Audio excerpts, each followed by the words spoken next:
বছরে 3টে অভিযানের প্ল্যান ছিল, তো একটাই যাচ্ছে, আরেকটা অবশ্যই যাবো যেটা মহারাষ্ট্রতে আশা করি সেপ্টেম্বরে, যেটা অষ্টম সর্বোচ্চ মাউন্টেন, হোপফুলি সেটা তো যাবো। আর অন্নপূর্ণা আমার কাছে খুবই স্পেশাল মাউন্টেন। অন্নপূর্ণা অনেকেই হয়তো নাম শুনে থাকবেন, অন্নপূর্ণা বেস ক্যাম্প বলে একটা পৃথিবীর জনপ্রিয়তম আসলে ট্র্যাক যদি বলা হয় সেটাকে বলা যায়। আর এই জন্য মানে অনেক বাংলাদেশি ছেলেপেলে যারা আসলে নতুন ট্র্যাক করতে শুরু করেছে, তাদের অনেকের হাতে করে হচ্ছে এই অন্নপূর্ণা বেস ক্যাম্প ট্র্যাকটা দিয়ে হচ্ছে। এবং খুবই বিউটিফুল একটা মাউন্টেন। তো সেরকম একটা মাউন্টেনে আমি অভিযান করতে যাচ্ছি। পার্সোনালি আমি খুবই এক্সাইটেড। এই অভিযানটা নিয়ে অনেকগুলো ফ্যাক্টর আছে যেটা আসলে এটাকে অনেক বেশি লুক্রেটিভ করেছে। এর মধ্যে একটা ডেফিনেটলি যে ওই জায়গাটা একটু আবহাওয়াটা খুবই অনিশ্চিত আবহাওয়া, ভেরি আনপ্রেডিক্টেবল। আর খুবই মানে যে ঢালগুলো আছে অন্নপূর্ণার কাছে, সেটাও খুব বিপজ্জনক ঢাল বলবো। একই সাথে খুবই তুষারধস প্রবণ বলবো যে পুরা অভিযানটা।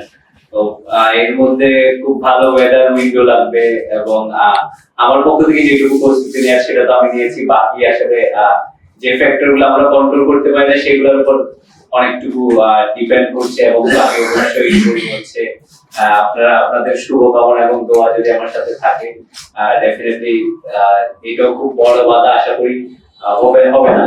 আর ইচ্ছে আছে যে ধীরে ধীরে মানে পৃথিবীতে 14টা 8000 মিটার মাউন্টেন আছে। তো আমার গত অভিযানে 2টা লাইন করার সুযোগ হলো, এভারেস্ট এবং প্রথম সর্বোচ্চ এবং চতুর্থ সর্বোচ্চ। এবার যাচ্ছি 10ম সর্বোচ্চে। আর ধীরে ধীরে ইচ্ছা আছে যে সবগুলো মাউন্টেন ক্লাইম্ব করার।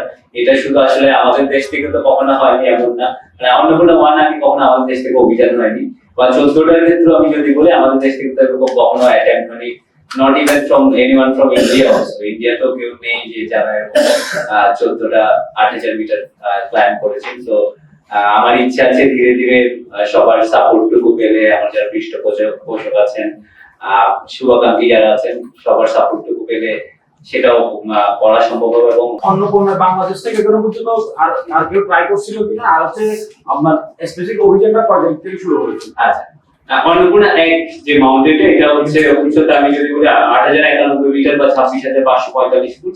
এই মাউন্টেনের স্পেসিফিক বাংলাদেশে কখনো অভিযানই হয় না। অন্নপূর্ণা এরকম আরো মাউন্টেন আছে 1 2 3 4, যেগুলো 28, অন্নপূর্ণা 4, অন্নপূর্ণা 4 এ হচ্ছে আগে একবার অভিযান হয়েছিল। এটা 8000 মিটার মাউন্টেন, এটা একটু লেস হায়ার মাউন্টেন।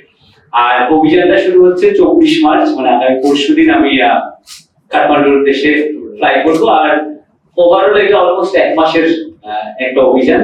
যদি এটা খুব সোললি ডিপেন্ড করছে যে কোন সময়টাই সামিটে ওয়েদারটা ভালো থাকবে, সামিট উইন্ডো বলি এটা আমরা, মানে চূড়ার দিকে বাতাসের গতিবেগ কম থাকবে যাতে ক্লাইম্ব করা যায়, এরকম একটা ব্যাপার। তো ওইটার উপর ডিপেন্ড করবে আসলে যে কতদিন এই অভিযানটা আসলে হবে। এভারেস্টের ক্ষেত্রে একটু বলা যায় যে এটা মের সেকেন্ড বা থার্ড উইকে ক্লাইম্ব হবে, কারণ আগের বছরগুলোতে দেখা গেছে ওই টাইমটাতেই হচ্ছে এভারেস্টের চূড়ায় বাতাসের গতিবেগ কম থাকে।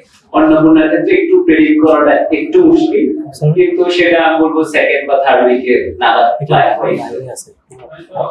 মাউন্ট এভারেস্টের সাথে বা মাউন্ট লোকসের সাথে অন্নপূর্ণা এর পার্থক্যটা কোন জায়গায়, যদি একটু ডিফারেন্সটা?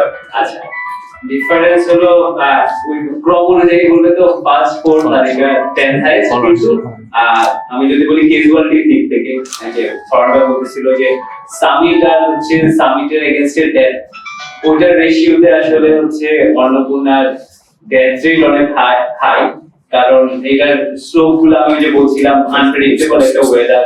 তারপরে সামিট মার্চটাও একটু লম্বা, যে সামিটের জন্য বের হচ্ছে ওটা একটু লম্বা, আর খুবই তুষারধস প্রবণ, মানে ক্যাম্প 2 থেকে ক্যাম্প 3 এর যে রাস্তাটা সেটা খুবই বিপজ্জনক একটা ঢাল। এবং এর সাথে ফ্রেশ স্নো করলে যে তুষারধস যেটা হয় সেটা খুব প্রবণ আর কি। তো এটা কাইন্ড অফ একটা প্যাসেজের মধ্য দিয়ে যাওয়া শত্রুপক্ষের, যেখানে সবসময় গুলি হচ্ছে, কিন্তু জাস্ট ওই সময়টা আপনি জাস্ট এক্সপেক্ট করবেন যে আপনি যখন প্ল্যান করছেন ওই সময়টুকুতে যাতে তুষারধসটুকু না হয়।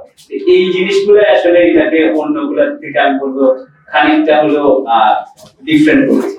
এবং আরেকটা বড় বিষয় হলো এটা প্রথম 8000 মিটার মাউন্টেন যেটা ক্লাইম্ব হয়েছে, হেরজগার লেচেনাল, এবং এর আগে 22টা মানে 8000 মিটার পর্বতগুলোতে 22টা অভিযান হয়েছিল, এরপরে এটা এই সাকসেসটা এসেছিল। এবং যারা যে দুজন ক্লাইম্ব করেছে যে Herzog Lachenal, they lost all of their toes, হাত পায়ের একটা আঙ্গুল বাঁচে নেই আর কি, মানে এটা এত ডেডলি একটা মাউন্টেন ছিল। এবং পরে হেরজগ হচ্ছে অনেক ওই ক্লাইম্বটা করে সে হিরো হয়ে গেছিল, সে ফ্রান্সের ইউথ মিনিস্টার পর্যন্ত হয়েছিল, মানে টো ছাড়াও সে অনেকদিন সার্ভ করছে। আর তার কোনো কিছু জানা যাচ্ছে না। ইয়ারলি অন্নপূর্ণাতে কতজন ক্লাইম্ব হয় সংখ্যাটা 20 থেকে 25 জনের বেশি হয় এবং খুবই লেস ক্লাইম্ব, এভারেজ যেরকম একটু, যেহেতু এটা পৃথিবীর সর্বোচ্চ পর্বত, লোকের একটু আগ্রহ থাকে এটা সর্বোচ্চ পর্বতের একটা সবসময় ব্যাপার স্যাপার থাকে। অন্নপূর্ণায় নাম্বারটা খুবই মিনিমাল থাকে এবং এই সামিট উইন্ডো 2 দিনে মোটামুটি ক্লাইম্ব হয়ে মাউন্টেনটা ক্লোজ হয়ে যায় আর কি, পরে ক্লাইম্ব হয় খুব অল্প সময় সামিটের উইন্ডোটুকু থাকে।